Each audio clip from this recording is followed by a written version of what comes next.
Welcome everyone to Fletched and Loaded. My name is Tony Gershon. Just going to be me today, but hopefully you enjoy this episode. This is number 4, so let's get rocking and rolling.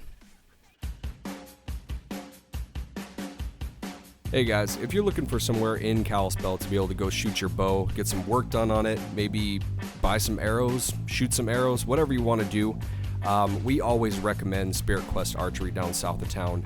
Great people that work there. Kim and Kevin, the owners, are awesome people.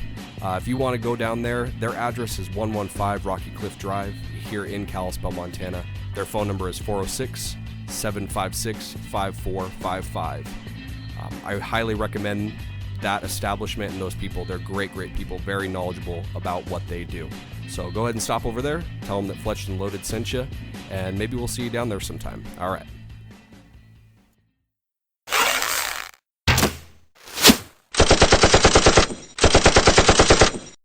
Hey everybody, how's it going? How you doing? How's your 4th of July weekend going? It is warm and breezy here in Kalispell, Montana. Got to go out and shoot some arrows, and I just knew that I had this podcast I needed to do. So it's been very relaxing, good day. I think it was about the mid 80s-ish. We went down to the lake. So I went up to where we usually go to shoot. We shoot for free. We've talked about a few times at Lone Pine State Park here in Kalispell, Montana. And anywhere, anyone in the surrounding area, I highly recommend. If you don't have a place to go shoot, and you don't want to pay for, a range or something like that, anytime that you can get up there, it's a nice little hike up the hill to be able to go shoot some arrows. And there's about 7 different stops up there. Nice little course that you can kind of walk and shoot. If it's not super busy, you can shoot them a few times. I mean, I do. Me and my family do all the time. So, yeah, I got to go do that. And by the way, Josh is not with me today. He is being a savage and getting tons of work done, doing all of his welding stuff, getting all of his projects done, at least as much as he can, probably be able to relax tomorrow, hopefully. So he will be with us again next week on episode 5. So sorry, guys, you just got to put up with me for this week, I guess. But hope everyone's weekend has been going great so far. It's been nice to know, honestly, that I have an extra day off tomorrow, just because of the fact that I have a pretty sweet schedule, Monday through Friday, and it's been nice, having the family, having my kiddos. I can always know when I'm going to be off work, and we can plan things and have the weekends off together. So that's been quite a nice thing to have. But also, having tomorrow off, the 4th of July, is, it's going to be such a great time, be able to shoot off some fireworks and do like we like to do here in Montana.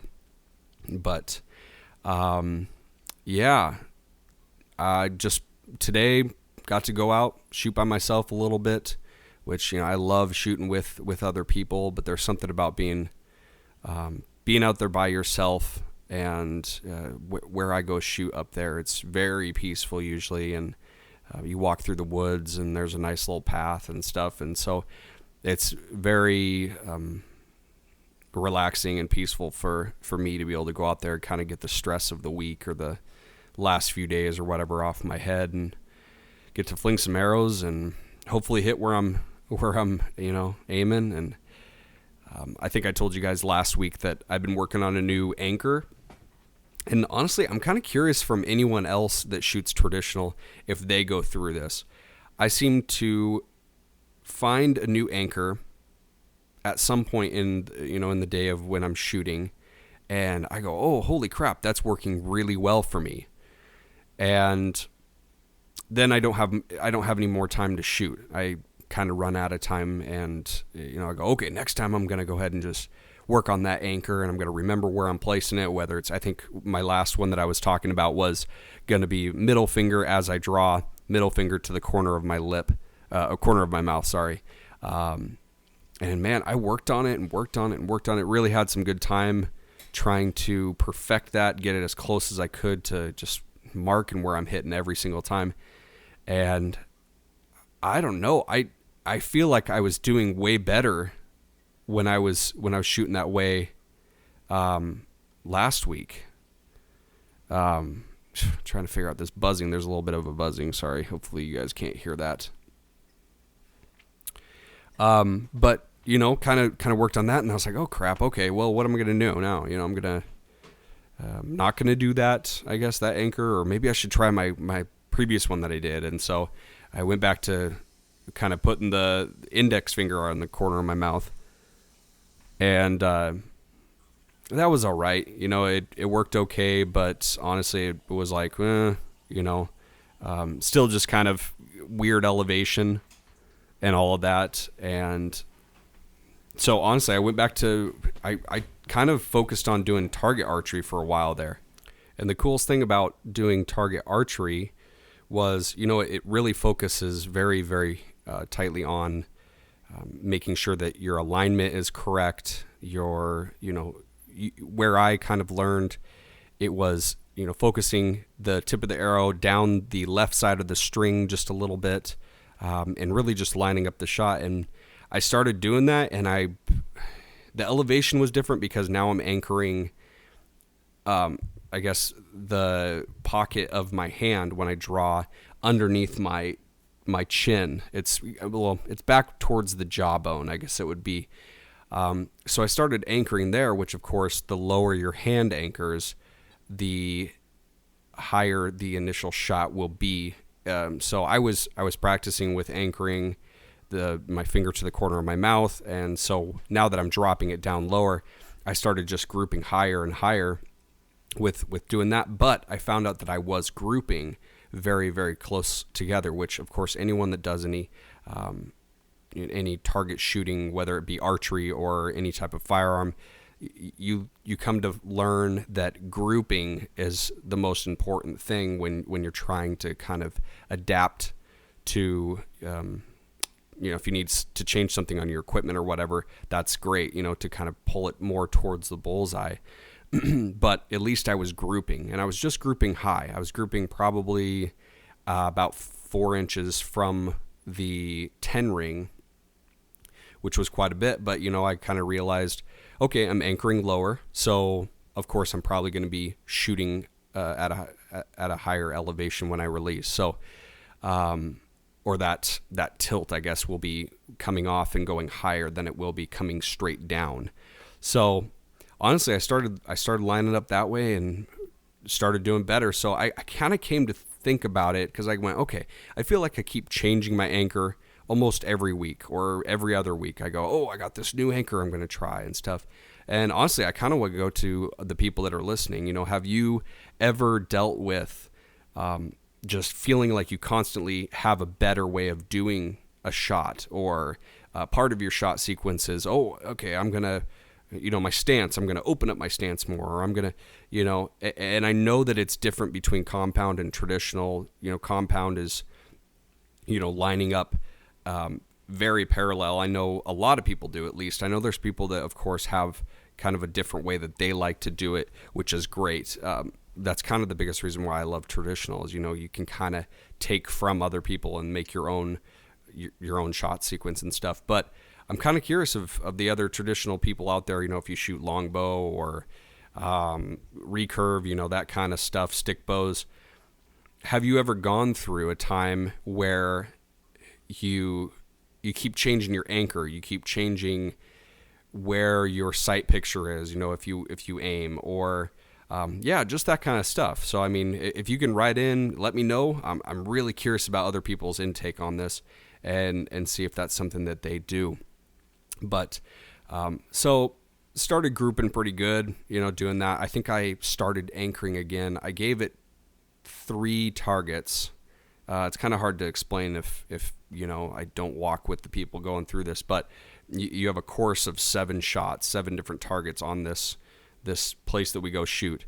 And the first 3 I shot with my anchor, the middle finger to the corner of my mouth, and looking right down the arrow. It seemed to work pretty well, but my release was weird and it kind of felt awkward. And then I changed and stuff, and I started thinking about it, and I was going, does it feels like it should matter more of what am I comfortable shooting? What is my comfortable draw? What is my comfortable anchor? What is my comfortable release? Because if I feel like I'm stretching weird, I'm forcing myself to anchor in a weird spot that maybe someone else has said is a better release, release point or whatever. I kind of feel now at this point that I need to figure out what's super extremely comfortable for me as a draw sequence and as a release and as an anchor. Sorry, I flipped those two. Anchor and then a release and follow through. I feel like the more comfortable I am with my shot sequence, as long as I'm not collapsing, as I draw, I have an expanded chest. I'm pulling with my rhomboids. I'm not pulling with, just my arm or pushing out too much with all those things. As long as I'm expanding, pulling through, I kind of feel like whatever's comfortable for you or whatever's comfortable for me, and the more you practice at that and really hone that in, you may surprise people on the fact that, that's not the normal way of doing that, and so I don't know. I kind of had that thought when I was out hiking around shooting and stuff today. And so, again, curious what you guys think about that. I know there's a few people that are out there that I've seen on Instagram and stuff and love talking with you guys and really conversing about different styles. And man, that was an amazing shot and stuff like that. But I see people that kind of shoot different. They shoot different than me. They tilt the bow more, or they lean over more, or whatever. So yeah, just kind of curious on what your guys' take is on that, and let me know. Hit me up on Instagram or at our Gmail, fletchedandloaded.com, fletchedandloaded at gmail.com. Got a lot of sun today, so I'm a little bit shot. But Twitter, I believe it's Fletched and Loaded now. I did change it over, so. Or leave us comments on the website that we have that you guys can check out the podcast. It's fletchedandloaded.podbean.com, and there's a place there that you can leave comments. Really curious on what you guys, how you guys feel about this podcast so far. And again, questions, stories about anything, and of course about what I just asked. If you guys want to share that, so I did bust one of my arrows today, and that was kind of a bummer. I was pretty bummed about that, but it was kind of my fault. I was shooting downhill. Oh, it's probably I guess it's real close to 45-degree angle. There's some turkeys that they set up down there, about maybe 33, 35 yards away, something like that. And you're shooting downhill. The thing was I was kind of trying to push myself and challenge myself, because the flap of the canvas that has these turkeys on them, because it's just a printed picture. It's I believe Morel's is who makes it. I don't remember. But the bottom left screw hole that holds that to the carpet matting that they put up there, the screw was gone, so it was kind of flapping in the wind. I had a pretty windy day today. So I just challenged myself. Hey, I'm going to pin that target down so that I can shoot my other 5 arrows where I want to. And so I did, and I pinned it. And then I was like, oh, there's that open little screw hole in the corner of the canvas. I'm going to aim for that, because the aim small, miss small kind of mentality. I'm going to really try to hone that in, and that's something that I can very easily see. So I draw and release and draw and release. And my next 4 arrows, I got really close. I was like, man, this is going great, but I'm going to hit that. I have one more arrow because I shoot 6, and I line up, and I release my arrow, and the arrow goes left of where I was aiming, and it shot between the carpet, the compressed carpet, and the posting, the wood posting that's holding up this whole apparatus. And I was like, crap, I missed it. I shot in between there, but it's behind the target, so I know where it's at. It's okay. And I go down there and go behind the target, and it snapped like halfway up my feathers. Yeah, it snapped off. It snapped right there at that point. Excuse me. And I was like, how the heck did this happen? I guess what happened was the angle at which I was shooting, it got right through that open clear spot in the carpet and that post. And the back end of the arrow, kind of Archer's paradox, went through, and the back end of the arrow just kind of torqued around the post and snapped off right there. It was a very weird break. So I'm super bummed because I just started shooting these Black Eagle vintage arrows, and they're phenomenal. I really enjoy them, but lost one. So I have 5 still, which has been really nice. Having to glue on one of my fletchings that kind of came off too. I think I nailed it with another target that I was shooting at.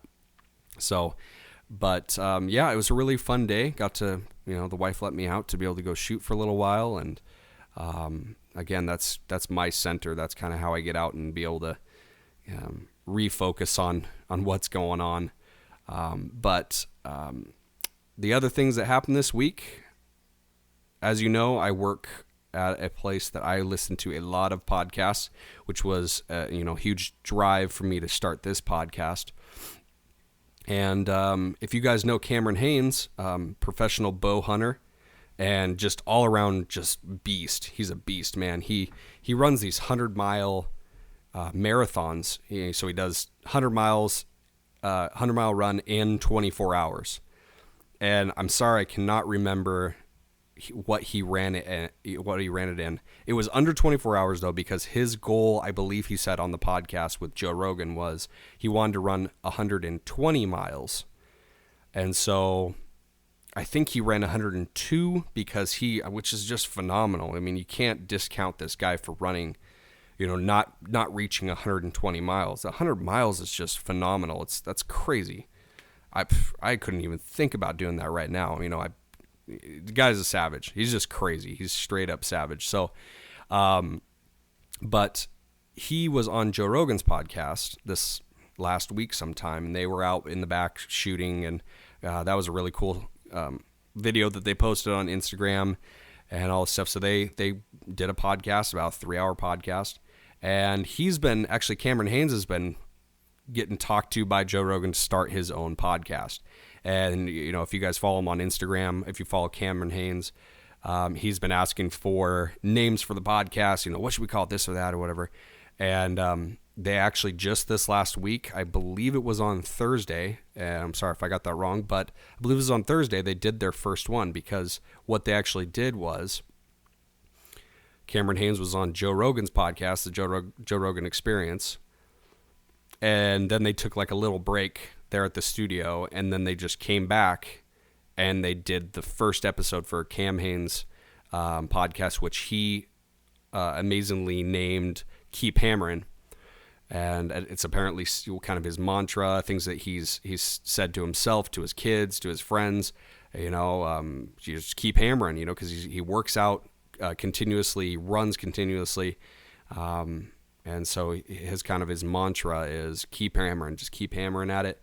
And so that's, if you guys want to check out, what's soon to be an amazing podcast, just because, he's, every time that I've seen him on or listened to him on Joe Rogan's podcast, he's been very informative on what he loves to do, what drives him, what keeps him going throughout the days that, that he has a plan on what he's doing.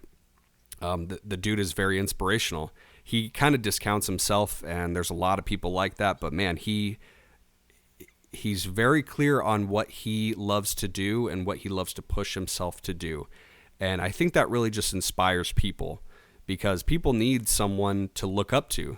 They need someone to go, man, if he can do it, I can do it. That's why I think that's a huge reason why, The Rock, Dwayne Johnson, is just exploding, especially through this last year. His following and his kind of call to action that he's started is so impactful, is because people can jump on his Instagram, they can jump on his Twitter or Facebook and see what he's doing. I mean, the dude is he's a freaking beast. I mean, he gets up super early and works out for hours, and a lot of people know what his regimen is, his nutrition is, and the guy just goes and gets it. And so he tells all of his friends and the people that follow him, you can do it too. But what's the funny thing is he says, if you try to beat me out and you get up at 4 a.m. to work out, I'm going to get up at 3:59 because, that's just crap. I'm not getting up at 3 o'clock in the morning, but the dude will just work his butt off to try to work harder than the next guy. And I think it's an awesome kind of mentality to have. It's an out there mentality. It's a crazy mentality, but it works, and it has extreme outcomes because it's an extreme lifestyle, I believe. But so many times in this in this era, in this day and age, I guess it seems like people kind of want to take the easy way out. They kind of just want to, I'll go put in my time at work, because I get a paycheck from it, and I'll come home and I'll do, but to set projects, to set goals, to set things that I'm going to get this done is so extremely important to life as we know it. I know that, setting this podcast as a project that I want and I set to do every week has pushed me to look for topics that are happening in archery, topics that are happening regarding firearm safety and different models of guns and different models of bows and things like that. And Josh and I have had a blast with it, but that's a goal that we set and said, we're going to do this. Whether it's successful or not, we're going to do it. We're going to set our mind to it and set a schedule and just have a lot of fun with it, because that's what life's all about. We're only here on this pale blue dot for, such a short time. And so again, if you guys want an amazing podcast, Cam Haynes' Keep Hammering is up on iTunes and I believe at different places too that you can check it out. It was kind of interesting checking out his first episode because it kind of reminded me of when I first started this one. And if anyone has talked to themselves for a little while or tried to have a full conversation with someone while you're recording, it's just a completely different animal. You don't know until you try it. So, if you want to try it, record on your iPhone or on your Android or whatever, and just record as if lots of people are going to hear it, and it's a different world, man. It's you gotta really figure out what you're going to talk about. You don't want guys going, okay, well, there's a lot of airtime. What are they thinking? So it was very, very interesting and inspiring also to hear Joe Rogan and Cameron Haynes start his new podcast, and to see a guy as experienced as he is with helping other people, get that animal that he has a tag for, and really just pushing people to do great with whatever they set their mind to even have him kind of go, man, what do we talk about? There was kind of this, I don't know how you do it. And, training wheels, man. And Joe said, I'll be your training wheels until you get it going. So great guy, man. That's a great friend right there, kind of doing what he can to help out his buddy. So, but yeah, I just wanted to tell you guys about that. Again, he has episode 1 up, and I think I saw on his Instagram feed, he did post the 3 episodes that he was on Joe Rogan Experience as kind of his episode 2, 3, and 4.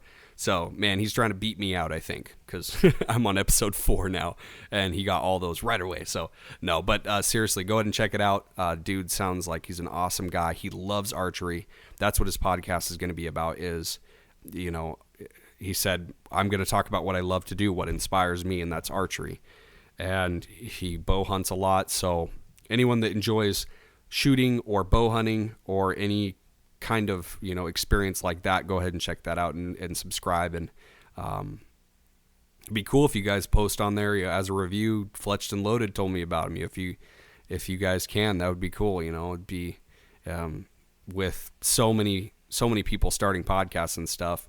I don't care about the recognition or anything like that, but it would be kind of cool for, a guy that's in the same community, the archery community, to hear about another podcast that is, kind of talking about getting people involved with other people that love what they do. So, check it out. And I highly recommend that. So, And I guess the other thing I was going to talk about on Instagram the other day, I saw my buddy Action Chris on Instagram got to work with two guys that I love in the podcast world. And you guys can vouch for me because I've told Josh about them or talked about them a few times. And it's Brian Callen and Brendan Schaub. And they do Fighter and the Kid podcast. And Brian Callen and Brendan they do Fight Companion with Joe Rogan, which you guys, if you've listened to, is amazing. It's hilarious. I love it, dude. I love putting that on and just doing my work and cracking up, and people around me are just like, man, this guy's a crazy guy. He's just laughing at no one. But yeah, he got to work with them on this awesome promo. He said it was a promotion for their podcast, Fighter and the Kid. But it opens up, the clip opens up, at least on Instagram, with it's like a Chinese restaurant or something like that, and Brian is like dodging out of the way of a knife coming at him, and it's this huge fight scene. And, just blocking and punching and kicking, all this stuff. And Brendan Schaub is a UFC fighter, MMA fighter. He doesn't do UFC anymore, but he's an MMA fighter in the community a lot. So he stands up and he starts, beating the crap out of all these guys and all this stuff. And I was like, man, this is a killer video, that you posted, dude. And then I saw on his caption, it was like, man, it was great working with Brendan Schaub and Brian Callen for their promotion for Fighter and the Kid. Dude, I had to, Action Chris, dude, I had to let you know that I was super jealous about that because those guys crack me up, man. Seriously, it'd be so great to meet those guys and just tell them how hilarious they are and how much I love all their stuff, their podcasts and everything. It's so great. Brian cracks me up. His style of comedy. But so yeah, just wanted to shout that out to Action Chris, and man, super jealous about that. The other thing was, I don't know if you guys got to see, I'm on my computer here too, I'm trying to look it up. The concealed carry article that happened in, I believe it was South Carolina. Let me see if I can pull it up here. So I can tell people that might not know about it. In the news. Yeah. Yeah, it's right here. Yeah, so there's a little bit of a summary here, and this is just going to what we were talking about in the previous episodes, how much we support concealed carry and getting your training done, and the fact that it can be very, very useful and help out in a situation that is life-threatening for everyone involved, including the person that is trying to defend, the others that don't have that ability to protect themselves and the ones that they love around them. So yeah, there's man with concealed carry shoots gunman at South Carolina nightclub. And of course, there's probably a ton of people that know about this through social media, which I love. That's why I love social media. I didn't see anything about this on mainstream media stuff. I saw it on Facebook, like probably a lot of people did. And being where I stand on that, I was like, heck yeah, dude. It's about time someone, at least on some social media platform, shared something like this that happened, because this is huge. And I know that it does happen. It's happened before and stuff, but it gives me that drive to be able to share it with people that all they care about is the fact that, get guns out of the country. No one cares about that. It's too easy to get which, yeah, it is easy to get a gun in a lot of places here in the U.S.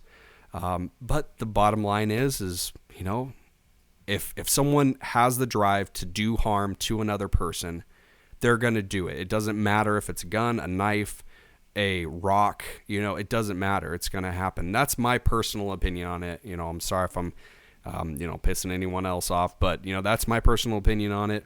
And the bottom line is, if someone's going to pull a firearm, someone's going to pull a rifle and try to do potentially deathly harm to others because something snapped in their head, or they had a bad day, someone pushed them when they shouldn't have, that's no reason to take those kind of measures because of something like that happening.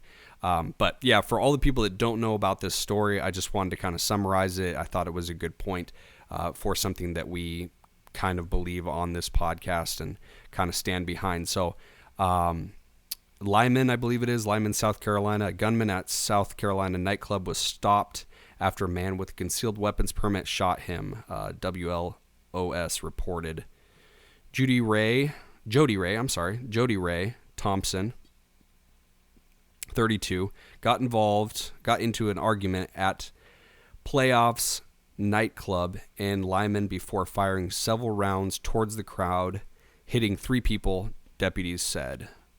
A fourth person, who was nearly hit, pulled out his own gun and shot Thompson in the leg. That man, who was defending himself, had a valid concealed weapons permit and does not face charges. Thompson of Lyman was charged with 4 counts of attempted murder along with other charges, reported by that news station. And this was on WSOCTV.com. I believe it's their local news station. So, but just wanted to read that. I mean, it's such a testament to the fact that this can be used correctly.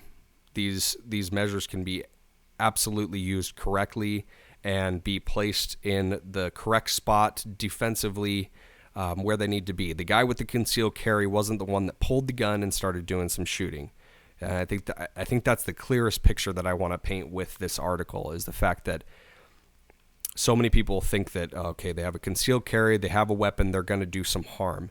And of course, if someone is a crazy person, they're going to just do whatever they want to.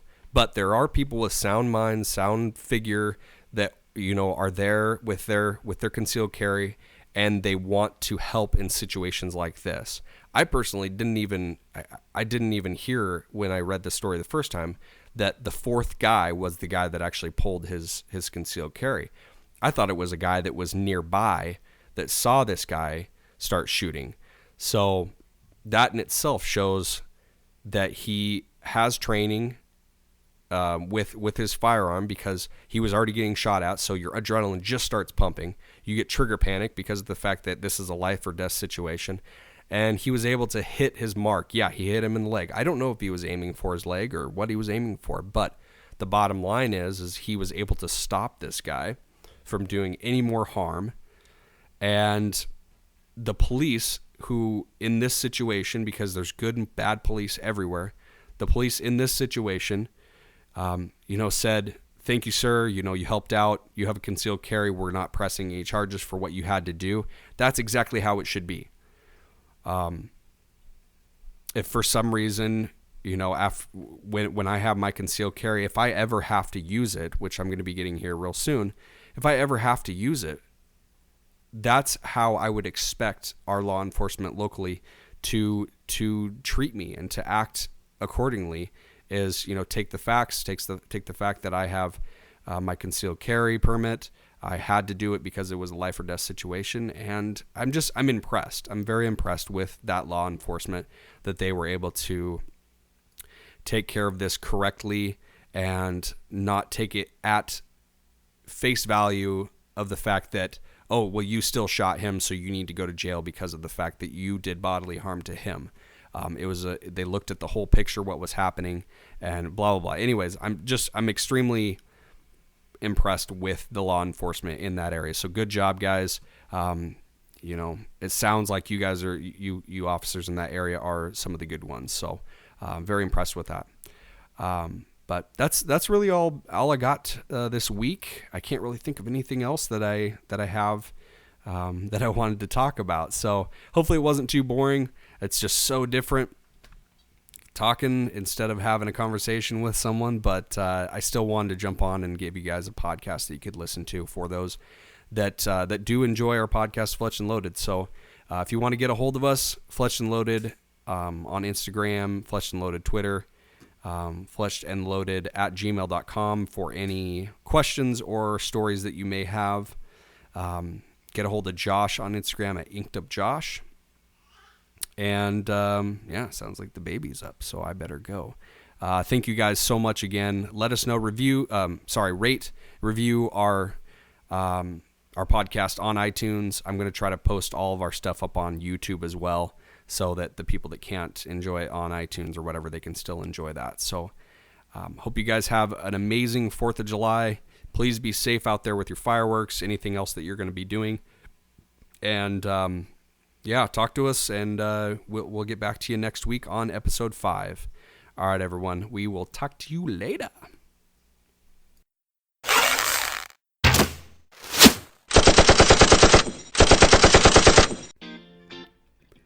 I'd like to thank Ben Sound for all the music used in this podcast.